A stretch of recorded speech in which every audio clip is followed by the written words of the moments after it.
Birçoğunuz belki de beni tanıyordur. Ben de buralıyım, Uvacıklıyım. Döva Zerani Beram. Lazadir Zayıfı'da Cengülü. Şimdi okulumuzun kapısında asılıydı bu zaten. Birçoğunuz belki de görmüştür. Bir kere ben sizlere göstermek istedim. Şimdi biz seçmeli ders Zazaca ile ilgili bir proje yaptık. Bu projeyi Avrupa Birliği'ne sunduk. Avrupa Birliği okeyledi. Sonra o okeyle birlikte biz valiliğimize başvurduk. Valilik bize onay verdi. Bütün okulları, sınıfları, öğrenci velilerini, okul idarelerini, ilçe milli eğitim müdürlüklerini, kaymakamlıkları, yani bütün kurum ve kuruluşları gezip ziyaret edebilmemiz için bize onay verildi. Ayrıca İl Milli Eğitim Müdürlüğü de bu işi izne bağladı. Bütün okullara da yazı çıkardılar. Bütün okulların bizden haberleri var. Yani tüm okulları geziyoruz. Bu düşüncemizi, projemizi velilerimize ve çocuklarımıza aktarıyoruz. Şimdi biliyorsunuz biz bir dilin müdavimleriyiz. Belki siz benim gibi değil ama içinizde bir iki kişi çıkabilir. Ben ilkokula giderken ilkokulda Türkçeyi öğrendim. İlkokula kadar tek kelime Türkçe bilmezdim. Gayet de iyi öğrendim. Yani birçok Türk ilinde görev yaptım. Birçok ana dili Türkçe olandan daha iyi Türkçeyi kullanıyorum. Hatta dil bilgisi kurallarını onlardan daha iyi de biliyorum. Şimdi bizde şöylesi bir yanlış anlayış var. Aman çocuğumuz iki dil arasında kalmaz.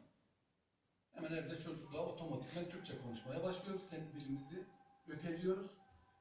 Kendi dilimize kıymet vermiyoruz. Böyle olunca birçok aksaklık çıkıyor. Şimdi bu aksaklıklardan birincisi şu. Sizin çocuğunuz eğer kendi ana dilinde düşünemiyorsa bütün pedagogların ortak olduğu bir nokta vardır. Kişilik testleri vardır çocuklara uygulanır. Bu kişilik testleri eğer bir kişiye ana dilinde uygulanmıyorsa siz o kişiyi çözemiyorsunuz. Gerçek kişilik testi yapamıyorsunuz. Çünkü her dil bir algıdır. Her dil bir insan değil aslında. Her dil bir dünyadır bu anlamda. Farklı farklı algılarsınız her şeyi. Yani siz mesela Türkçe'de işte taş yığını dersiniz, odun yığını dersiniz, buğday yığını dersiniz, buğday balları yığını dersiniz, çarşı yığını dersiniz vesaire vesaire. Ama bunu Zazaca üzerinden düşündüğünüzde birisi tağıdır, birisi celadır, birisi her biri için, evet her biri için ayrı ayrı isimle hitap edersiniz. Çünkü her birine ayrı ayrı adlandırmışsınızdır. Yani dediği gibi mağedir falan. Şimdi her dil bir algı olduğu için o dilin kodlarıyla düşünüyorsunuz. Şu anda bile dahi biz Türkçe konuşurken, sizler de dahil olmak üzere, çoğunlukla Zazaca düşünüp Türkçe konuşuyoruz. Mesela evinizde kaç taneniz sofrayı kur der? Sofrayı indir der. Çünkü biz kendi dilimizde sofra rone deriz. Kaynan rone deriz. Öyle değil mi? Çay tıkı deriz. Yani çay koy deriz. Türkçe'ye çevirdiğimizde çay koy. Çay koydun mu? Sofrayı indirdin mi? Hadise sofrayı kurdun mu diyor adam. Yani onun algısı başkadır, bizim algımız başkadır. İkinci bir husus şudur. Bizim dilimiz Hint-Avrupa dil grubundandır.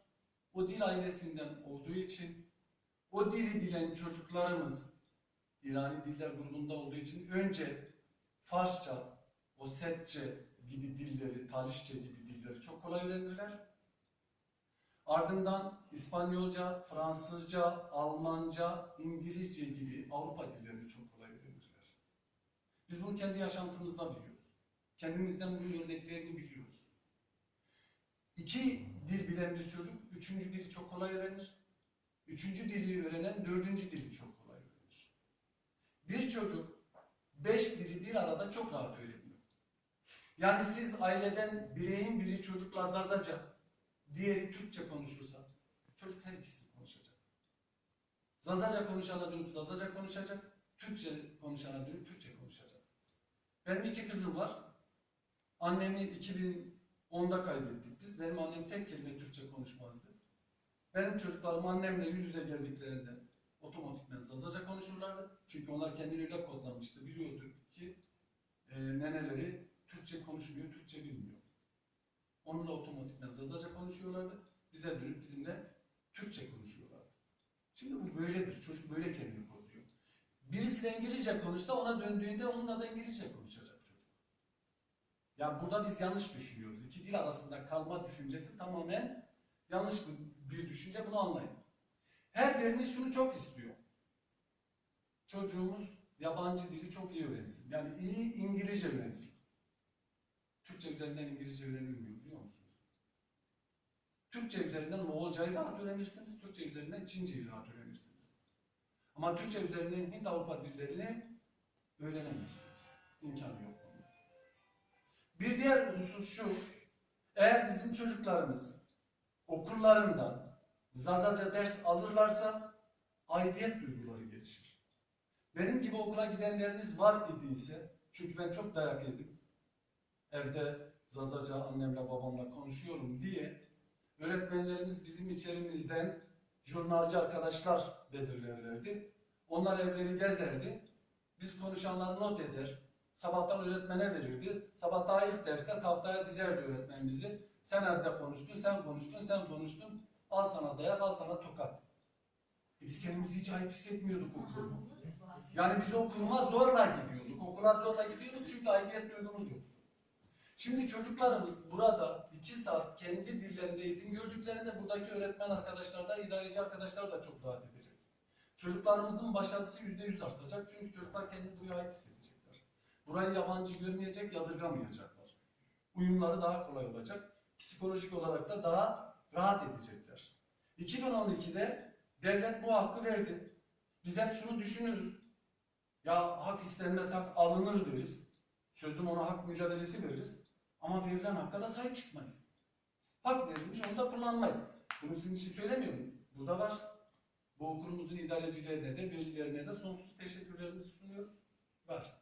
Ama içinizden bazı arkadaşlar hala aldırmıyor. Aldırmayanlar da var içinizde hala.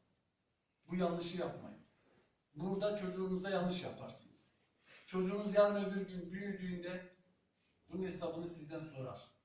Cidden sorar. Çünkü ben yıllardır Zazaca ders veriyorum. Biliyorsunuz Ovacık'ta evvel 2 sene verdim. 2 senedir Zeranik'te veriyorum. Bu sene kaymakamlık onayla yazı okulu açtım Zazaca. Yetişkinler geliyor bana. Evli, barklı çocuğu var.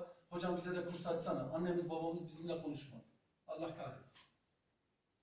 Yani bunu çocuklarımıza söylettirmeyelim. Çocuklarımız mutlu bir yaşam sürdürsünler. Her şeyden önce sağlıklı birey çok önemli. Hepinize çok teşekkür ediyorum. Çok sağ olun. Biz teşekkür ederiz.